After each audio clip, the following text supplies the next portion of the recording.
ఏ పార్టీలో చేరేది లేదు, కొత్త దారి కోసం వెతుకుతున్నాం, ప్రజల మధ్య ఉంటూ చట్టం పరిధిలో పనిచేస్తాం, బట్టుపల్లిలో అమరుల కుటుంబాలను కలిసిన ఆశన్న టీం అంటూ చూస్తాను. So Ashanna alias Takkalapalli Vasudeva Rao, so వీళ్ళు కానీ మల్లోజుల వేణుగోపాల్ కానీ లేకపోతే దేవ్జీ కానీ లేకపోతే మల్లా రాజిరెడ్డి కానీ మీరందరూ కూడా ఒక ఆల్టర్నేటివ్ పొలిటికల్ ప్లాట్ఫామ్ని ఏర్పాటు చేయండి తెలంగాణలో.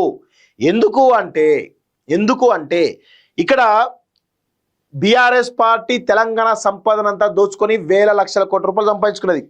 రేవంత్ రెడ్డి కూడా కేసీఆర్ లక్షల కోట్లు తిన్నారు కదా, ఆయన మించినది అని చెప్పేసి ఆల్రెడీ 2.5 సంవత్సరాల్లోనే తెలంగాణ కథం పట్టించేసిండు. ఇక బీజేపీ గురించి మనం మాట్లాడిన అవసరం లేదు, కౌంట్లెస్ తెలంగాణలో. మరి ఇప్పుడు తెలంగాణ ప్రజలు కాంగ్రెస్ ప్రభుత్వం పైన పూర్తిగా నెగిటివ్ ఉన్నారు, అట్లని మరి బీఆర్ఎస్ మీద ప్రేమ ఉన్నదా అంటే బీఆర్ఎస్ మీద కూడా లేదు. సో ఈ సమయంలో ప్రజలు ఒక ప్రత్యామ్నాయ రాజకీయ వేదిక కావాలని కోరుకున్నారు.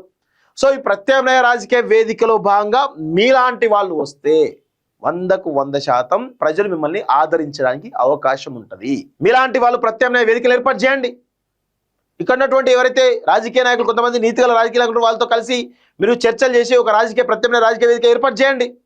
చేస్తే ప్రజలు ఆదరిస్తారు, మీకు పట్టం కట్టేటువంటి అవకాశాలు ఉంటాయి. సో అది చేయాలని చెప్పేసి కూడా మేము కోరుతా ఉన్నాం.